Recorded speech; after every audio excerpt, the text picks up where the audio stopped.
حضرت شیخ الاسلام مولانا سید حسین احمد مدنی علیہ الرحمن، جنہوں نے اپنے شیخ کے ساتھ، اپنے استاذ کے ساتھ اور اپنے قائد کے ساتھ حضرت شیخ الہند مولانا محمود الحسن دیوبندی جو ان کے شیخ تھے، جو ان کے جو ہے سرخیل تھے، جو ان کے قائد تھے، جو ان کے استاذ تھے، اور ان کو انگریز نے اس تحریک آزادی کا نمبر 1 درجے کا شمار کر کے نمبر 1 درجے کا باغی اور مجرم قرار دے کر وارنٹ جاری کر کے دنیا کی سخت ترین جیل، جو آج کے گونتا تابو سے بھی زیادہ سخت ترین جرمن اور فرانس کے درمیان مالٹا بھیجا تھا،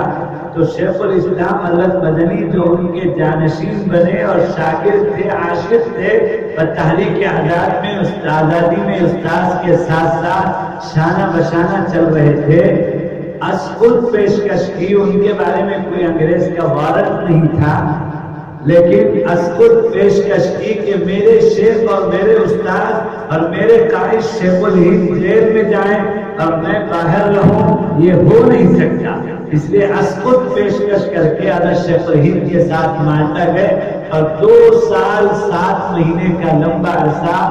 اتنی صعوبتیں برداشت کی کہ حضرت بلال رضی اللہ تعالیٰ عنہ کا مجاہدہ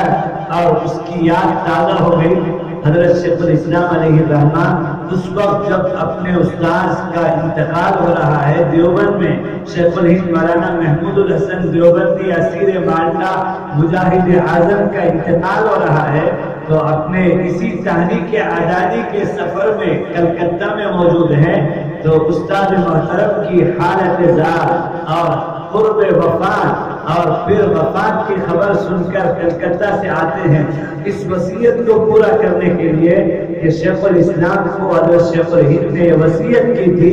کہ شیخ الاسلام مجھے نہلائیں گے، شیخ الاسلام مجھے کفنائیں گے، شیخ الاسلام مجھے دفنائیں گے۔ تو اس وصیت کو پورا کرنے کے لیے آ رہے ہیں، تو جب نہلایا، کفنا دیا اور مجمع زیارت کے لیے امٹ پڑا، تو مجمع میں آ کر اس شاگرد رشید جانشین نے اپنے استاد محترم کی اس راز کا افشا کیا اور اللہ کی قسم کھا کر فرمایا کہ مالٹا کے زمانے میں جو راز تھا اور میرے استاد نے مجھ سے وعدہ لیا تھا کہ میری زندگی میں اس راز کو نہیں افشا کرو گے، میری زندگی کے بعد تمہیں حق ہے، آج وہ دنیا سے پردہ کر چکے ہیں، میں اس راز کو امت کو بتانا چاہتا ہوں۔ شیخ الاسلام نے بتایا، ابھی میں استاد محترم کو نہلا کے آیا ہوں، ان کی پیٹھ اور ان کی کمر ہڈی چمڑی کے علاوہ کوئی گوشت پوست کا نام و نشان نہیں تھا، اور شیخ الہند حضرت عثمان رضی اللہ تعالیٰ عنہ کی نسل سے عثمانی النسل تھے، اور انتہائی دیوبند کے حسین و جمیل اور بہت اعلیٰ خاندان سے تعلق رکھتے تھے، لیکن حضرت شیخ الاسلام نے فرمایا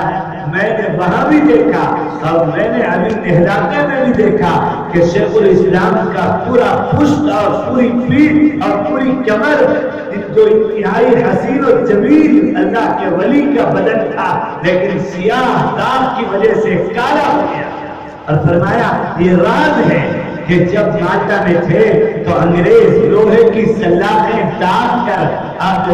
تپا کر آگ میں ان کو داغتا تھا اور یہ کہتا تھا کہ ایک مرتبہ کہہ دو کہ میں اب کے بعد انگریز کی مخالفت نہیں کروں گا تو تمہیں یہاں سے رہا کر کے ہندوستان پہنچا دیا جائے گا۔ وہ حضرت بلال رضی اللہ تعالیٰ عنہ کے فرزند تھے، حضرت بلال رضی اللہ تعالیٰ عنہ کے عاشق تھے، تو وہی جواب حضرت بلال کا جو آپ فضائل کی حدیث میں سنتے ہیں، میرے دوست حضرت شیخ الہند نے جواب دیا کہ 1000 مرتبہ جان چلی جائے میں نے کفریہ کلمہ اپنی زبان سے ہرگز نہیں کیوں۔